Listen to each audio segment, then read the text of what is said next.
You are now watching Luka TV. Hey guys, it's Mugalore here, and I'm back again with another discussion video, and I'm just super excited because I've been waiting for this. I know a lot of gamers been waiting for this. It's E3 2018. This is like Christmas in the summer. This is like Christmas for gamers. So there's a lot of YouTubers out there that's been prepping for this, for the expectations and what they want to see coming from all three of these companies. And as you know it, yesterday was the press conference for Nintendo. Now, despite how everybody feel about the overall press conference, I was there for this one particular game, and that's Super Smash Bros. For Nintendo Switch, which finally got its name, Super Smash Bros. Ultimate. And I'm super excited because the question was from the community whether or not this was going to be a new Smash Bros. Game or just a port of the Nintendo Wii U. Now, you guys do know from my Redefining series, if you guys been following it, and you can check it out on my playlist. I have it on a playlist called Redefining the Series with Super Smash Bros. Switch. The question was whether or not it was a port or a switch, and you knew my stance on it. My stance was that, hey, this is going to be a new Smash Bros. Game because of the way that Sakurai pretty much advertised the game.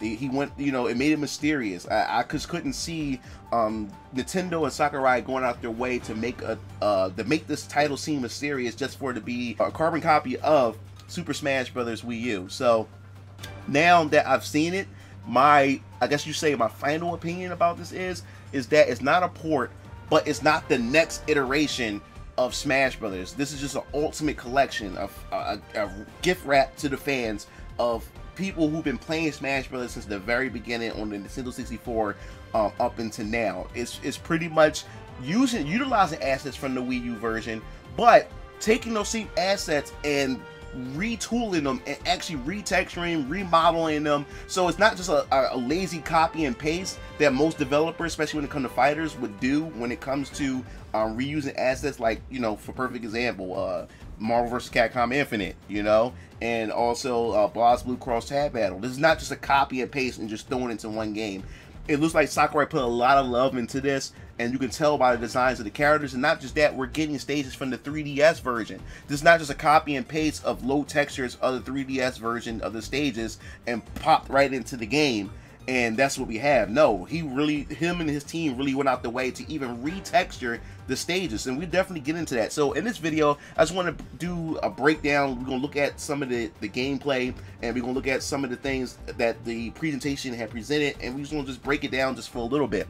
So first of all, I really want to go into what they've shown with the characters. I really want to talk about, of course, my boy Link. He's the first character I really want to talk about because in the trailer they really teased that this Link is going to be from the Breath of the Wild version that came out on the Nintendo Wii U and the Nintendo Switch, which I was super excited for. I was like, it's about time. They need to do some changes to Link. And I noticed with Link, if you look at the Invitational, there were some new gameplay mechanics. Just look at his stance for once. Let's just look at the stance and change the stance.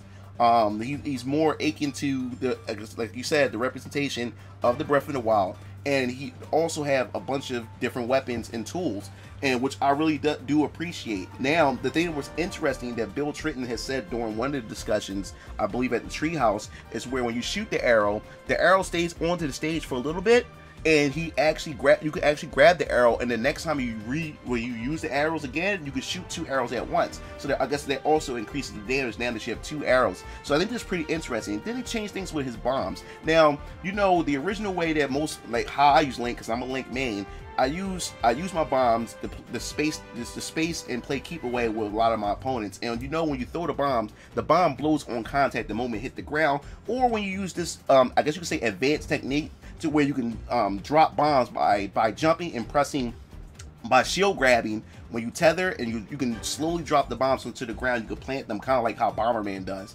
But with this one, now that you have the remote bombs, you can just place the bomb and the bomb doesn't blow up right away, which I think is pretty interesting. You can blow them up, I guess, whenever you want, or this is probably a specific time before it make Link blow the bombs up, which I think is pretty interesting. Also too, if you notice in the video, Link also, his sword glows. It glows blue, kind of like when you have full health in Breath of the Wild. And when you have full health, you're actually able to shoot a blade beam out from the Master Sword. And I noticed that at the Invitational, I only seen it once, and the player only used it once, the Link player. where you can actually shoot a projectile out of Link's sword, which I also think that's interesting. How does the mechanic work? Now that I really don't know, is because not too many people really use Link and really sat down and like really discover what you can do with the character. But for my guess or my prediction is you probably have to have full like 0%, and it allows you to be able to do that. But after you get hit, probably you probably can't do it no more. So you probably gotta try to take advantage of that technique while you have a perfect health. I think it's pretty interesting. And then also, before we move on to the other character, Link also doesn't have the hook shot no more. That was also mentioned. He doesn't have the hook shot no more. So I was wondering what could his grab be, because at the Invitational no one grabbed with Link, so I really couldn't tell what you can do with Link at all when it comes to his grabs. Now Keo Lancer had brought something to my attention. He said, remember, this iteration of Link uses the Sheikah slab to do most of, you know, to solve puzzles and do most of the work. So maybe the magnetic Sheikah slab is the way that he probably grabs opponents, and that's pretty interesting observation. Maybe that may be the case, but we have to find out once we see more gameplay of Link from the Breath of the Wild Link. And then another thing too, I was hoping that he will have his alternate costume, which is the Breath of the Wild tunic, because you can't have Link without his tunic. That's his iconic tunic. That symbolizes who Link is. So I couldn't see them just having Breath of the Wild Link without his tunic, and they gave us that, and I'm really super excited for it. So I'll be swapping between both of them, but I'm probably gonna use the Wild tunic the most, because I just love traditional looking Link. That's just me. So next we're gonna move on to other changes in characters, which I really wasn't expecting what they was going to do. Which for instance, also Ryu is pretty interesting. They gave him a new design as well.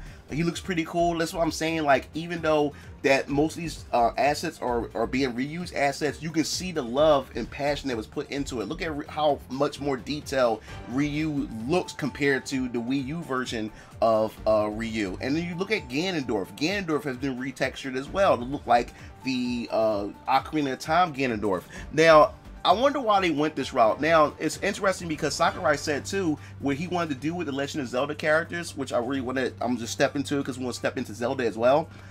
He said he wanted to pick his favorite versions of each Zelda character. So I guess you could say that Ganondorf from Ocarina of Time was his favorite version. And he also, I wonder if Project M or I guess you could say Smash Bros. Legacy has something to do with that. You know, I know the development team look at some of these monsters out there, because it's kind of interesting that they decided to go back to this version of Ganondorf, because Project M had this version of Ganondorf as well, which I thought was pretty interesting. And then of course, like I said, Zelda, which Zelda is pretty interesting. Like, they changed her design to pretty much fit the link between two worlds, which I thought was pretty interesting. So the thing about Zelda is, I was hoping they was going to use Breath of the Wild Zelda, which they didn't. They decided not to do that. They decided, like I said, Sakurai decided to go with his favorite version of Zelda. So they gave her that. Now, just because she has the same move sets and she has pretty much the same of everything else, it doesn't mean that she's going to be a useless character. Because, like I said, I really want them to make Zelda a good character as far as being represented and stuff like that. She wasn't a good character in Wii U, and she wasn't really a good character in Brawl either. So hopefully they really put more emphasis and focus on her attacks. And I like her smash attack. Her smash attack looks pretty dope and stuff like that. And I love her pose and her style. So she moves with grace, and they made her, she's a very beautiful character. So that's pretty cool. And then of course, most of the returning characters like Star Fox, he got his Star Fox Zero look, and also Wolf. Man, Wolf is what everybody wanted to return. Everybody's waiting for Wolf. My brother DX Strike was super happy for Wolf, and Wolf is just a badass character. They gave him his Star Fox Zero look, and his combos, everything about Wolf I thought was a pretty interesting character, especially what Project M had done with Wolf.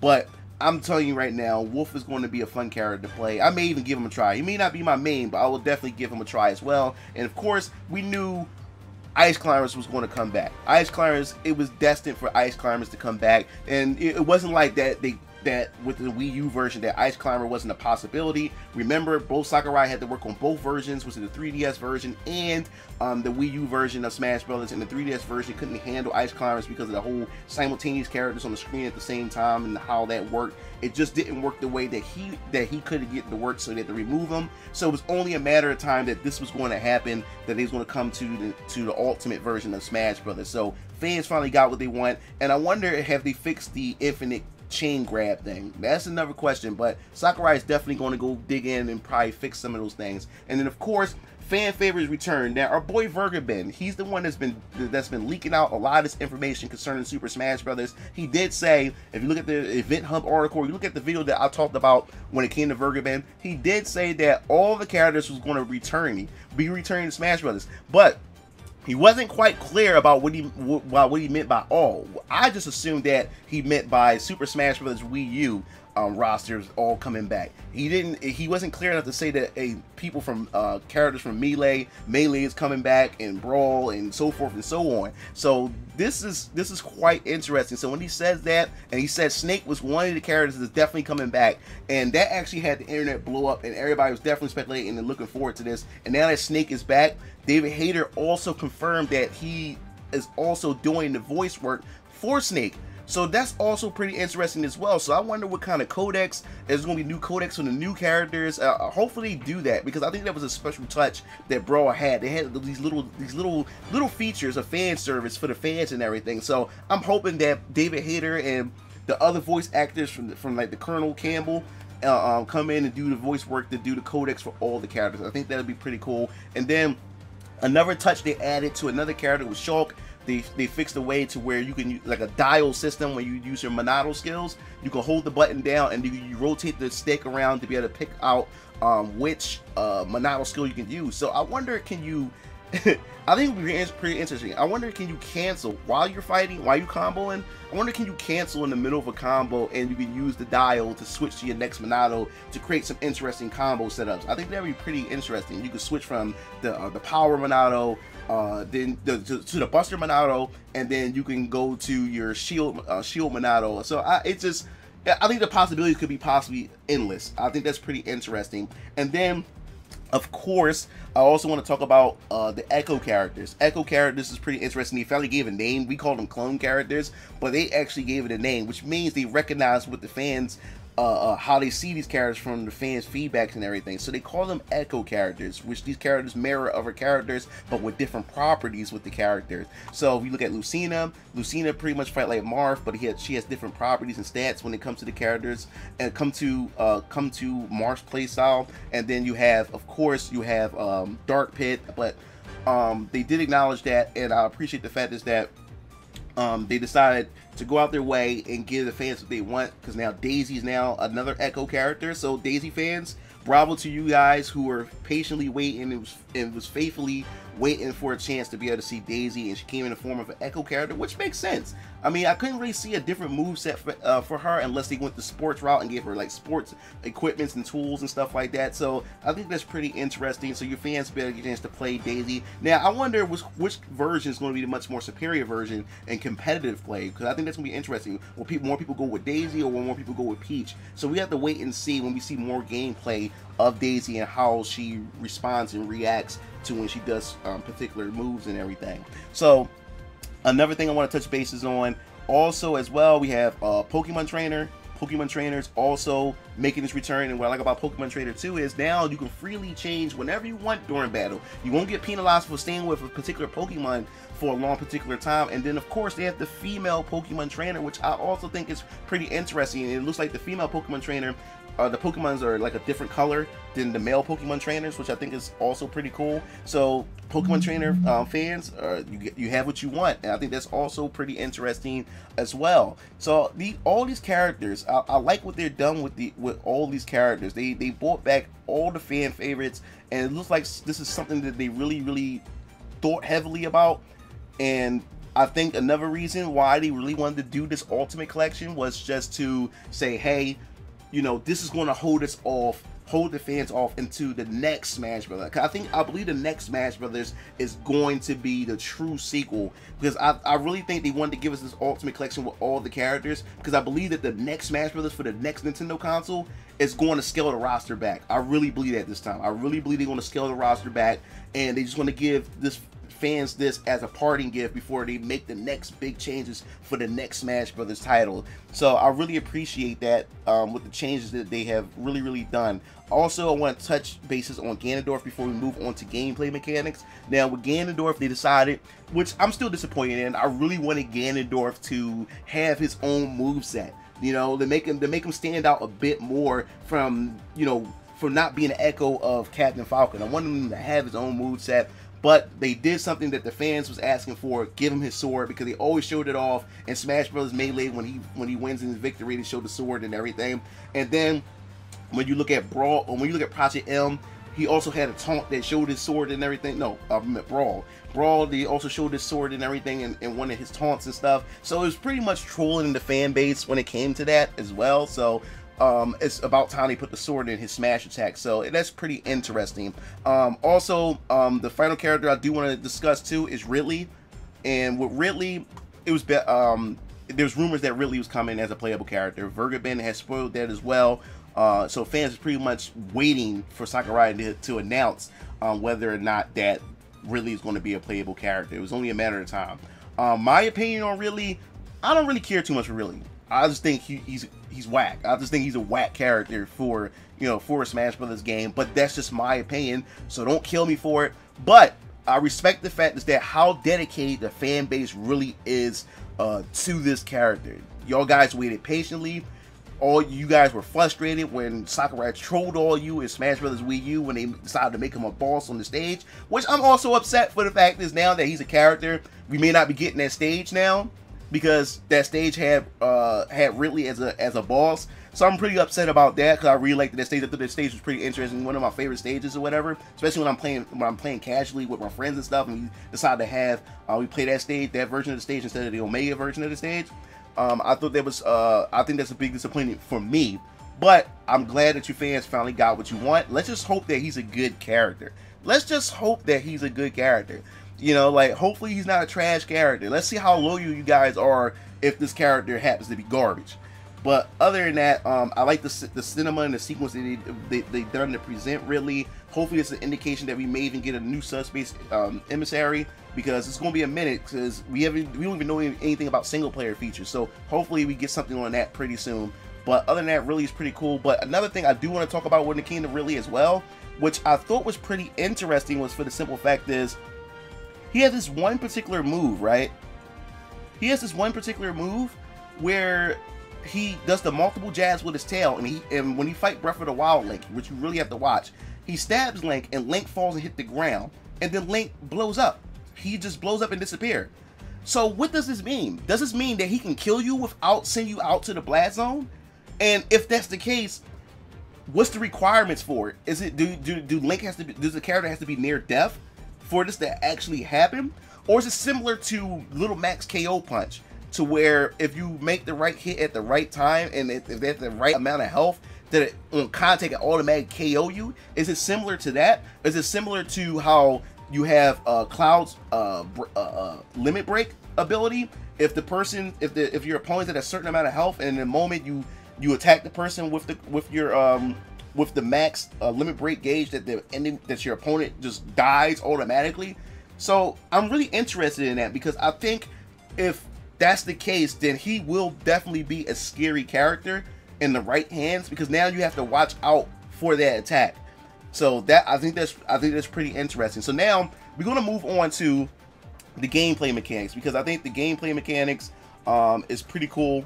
It looks like I said before, is that with this Smash Brothers, they wanted to blend together the Melee community and then the Wii U community, put them together by putting all the characters in there, and they're finally acknowledging, Nintendo for the past couple of years now has been acknowledging the competitive Smash community, and Sakurai tried with the Wii U version by implementing the For Glory modes for online, and just having Omega stages of every stage and stuff like that. So it looks like now they took things a step further by acknowledging this, by adding some gameplay features that could definitely benefit the competitive community. So we're going to just click over.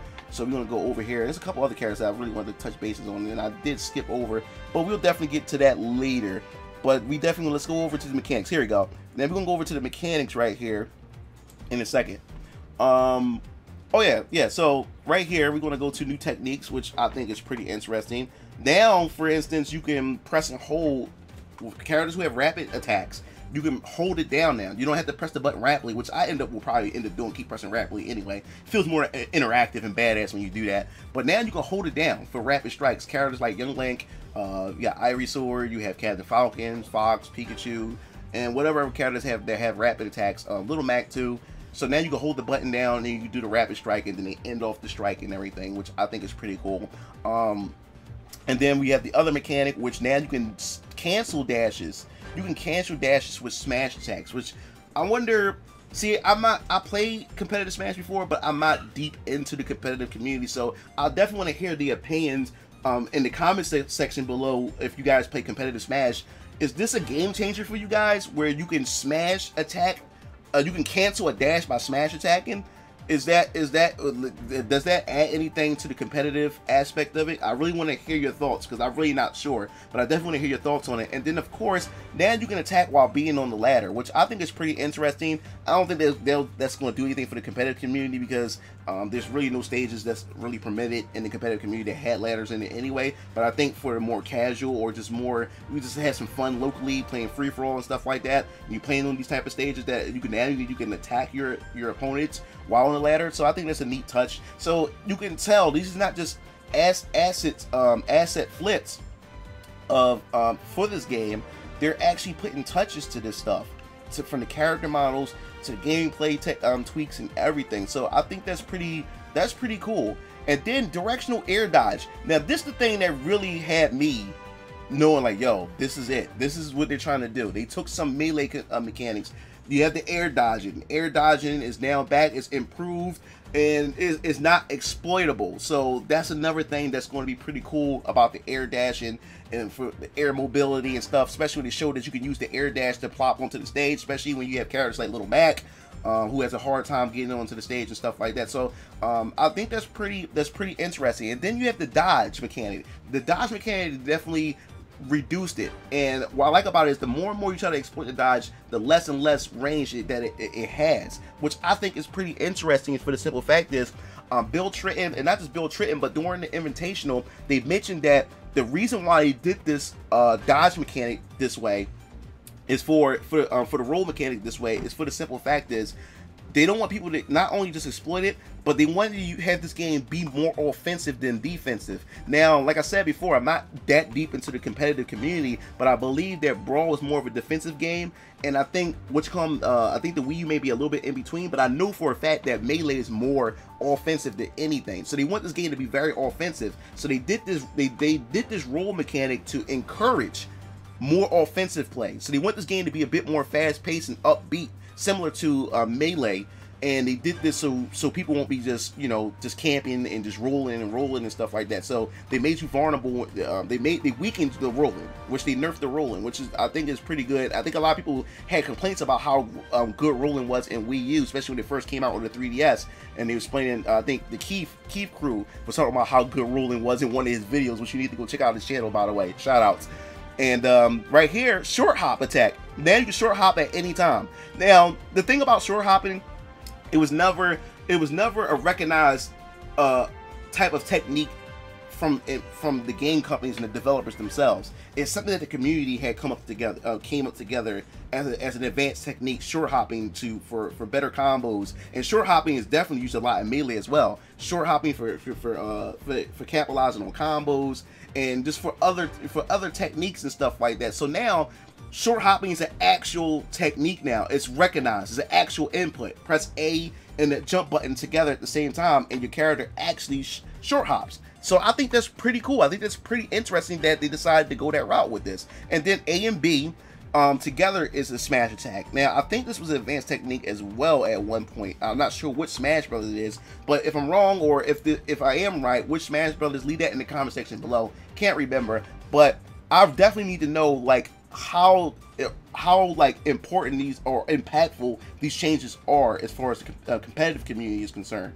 So that's definitely cool. And then we're going to move on to the next technique, is perfect shielding. Now, perfect shielding is pretty cool. Perfect shielding is always in Smash Brothers games, but it wasn't to this magnitude, wasn't to this level. So it's kind of like a parry system. Can you imagine a Daigo moment where you just constantly, the player kept constantly parrying a special attack and stuff? And then you have the one-on-one damage. The one-on-one damage is pretty cool too, and with the damage is scaled based on 1v1 or how many players in multiplayer. So I really think this is also going to be a crucial aspect to competitive play as well, because you got to keep these in mind, because you know in the Smash Brothers community you have doubles and you have singles. So it looks like that doubles damage scaling is scaled down just a little bit depending on how the attack is, and then you have 1v1 where damage are taken much more away from your opponent and yourself when you're taking damage and stuff. So there's a lot of things to take under consideration, and I also want to know in the comment sections how important and how impactful will this be to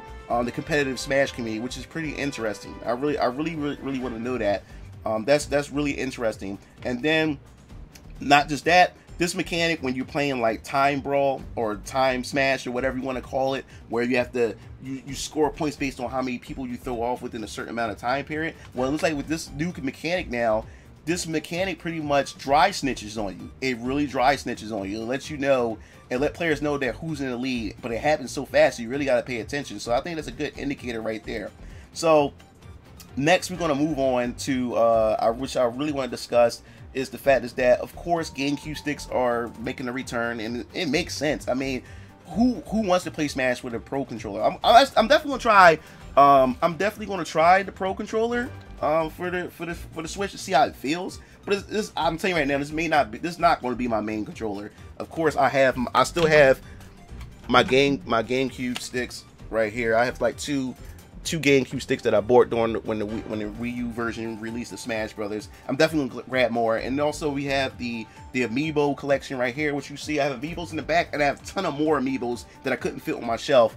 So I'm pretty stocked with Amiibos. I thought the Amiibo feature was fun. It made good practice partners because at high level they are really good. It's pretty interesting, especially when I play against them 1v1. I think it's pretty cool. So I think it'd be fun leveling up my Amiibos, on some free time and stuff like that. So another thing I wanted to talk about before I end this video that I definitely really want to just think about and just dive into is also the fact is that a lot of fans have in the competitive community saying that as far as the Omega stages are concerned, is that the Omega stages were pretty much it's kind of like a good idea that Sakurai was somewhat listening to the competitive community, that people love competitive Smash, but the thing was, people didn't like the fact it was just the Final Destination versions of them, because with the Final Destination version of those stages, it puts certain characters at the biggest advantage, especially projectile characters like Link, because he can shoot from a far away. There's nothing blocking his path and everything.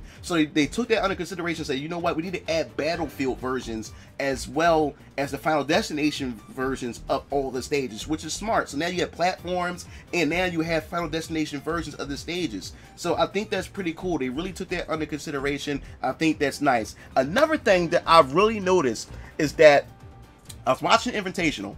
If you look at the trailer, when they showing off the characters and they showed the Pokemon 64 stage, and they showed that they had the Pokemons come out the doors, which they showed were hazards. Now, Smash Bros. Always had hazards for the longest in every Smash Bros. Games. Now, the question is, people always want to know, is there always wanted a way or a feature or option that you could turn hazards off? Because you look at PlayStation All-Stars, you was able to turn hazards off. But with this game, it looks like that there could be a possibility that you could turn hazards off. Because if you look at the Invitational, there was a match where they was playing, where it was Sonic, and I can't remember what the other character was. I have to really look at I'm gonna have the video footage playing so you can see for yourself. And right now I can't really see it, but if you look at it, there was no Pokemon came out the doorway as they were fighting on that stage. There was nothing. So, but when you look at the trailer, there was Pokemon coming out the doorway. So, is there indication? Is there indication that you can turn off hazards in Smash Brothers this time around? That you can toggle them on and off? Because if that's the case, I think that's pretty interesting. Because there are stages that I do like to play, like when I'm playing locally or when I'm playing friendlies online with my friends and everything like that. We like to play free-for-all items. And there's some stages that we still wouldn't play because of how the hazards were like freaking stupid. The hazards were just stupid. So if you can, I think that'd be pretty interesting. Another question that I do have too: 8-player Smash. Will we actually get a chance to have 8-player Smash for online? I think online 8-player Smash would be pretty cool. So when I do live streams and stuff like that, and I want to play 8-player Smash with you guys, I think that'd be pretty interesting. That means be more of you guys to be able to play instead of you guys waiting in line to be able to play with me on stream. I think that'd be pretty cool. So we'll have to wait and see when it comes to that. But as far as that's concerned, I think that's pretty cool. Another thing before I close, I want to talk about the Inklings just for a quick minute. Because I guess just to discuss those characters. I think the Inklings are pretty cool. I like the simple fact is that you're able to, when you squirt them with your squirt them with the gun, once the paint goes onto them, you could actually take more damage from your opponent, which I think is pretty cool. And I knew it was going to do this part where you have to watch out for your tank. You have to actually fill up your splat, your paint and everything like that, which I think is pretty cool as well. So you have to hold the block button, press B, and then you go into the paint, and you're able to fill up and stuff like that. So I think this character is going to be pretty technical at high levels, because you always have to keep that under consideration before you start putting on that pressure and everything. You have to watch out for that. And also, I like the little mechanics where they added the meters to show, like for Robin, for instance, now you know how much he has left for his charges.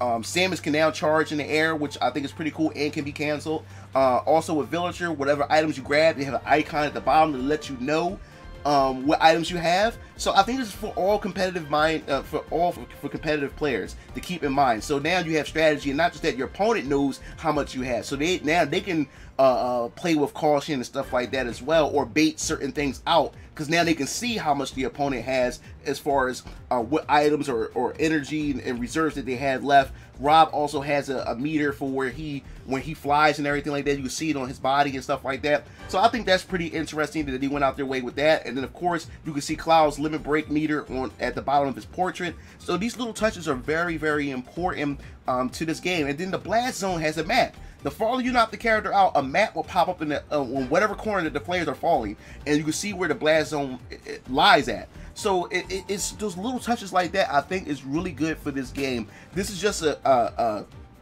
good care package for the Smash community. And I really think Sakurai and his team, I mean, Sakurai is pretty much a god at this point. He's God tier at this point. He really went out of his way with this version of the game, and I really appreciate that. So one more thing, I keep saying I'm going to finish this, but one more thing, Ryu in 1v1 mode, he also has the feature to where he plays like his actual Street Fighter game, where he moves left to right. Like when he backs, he backstraps backwards. He doesn't turn, he don't face the direction where he moves at like the rest of the Smash Bros. Characters, unless the character, you know, moves on the other side and he turns around to face the character. So he's locked into one face. He's locked face in one position, which I think is pretty cool. So I think that's neat. And then the versus screen, they made it more like a fighting game where both the character portraits collide into each other. So I think that's neat. So that pretty much wraps everything up. That's my breakdown or how I feel and what I analyzed so far with this game. I want to hear your thoughts and what you think about Smash Brothers,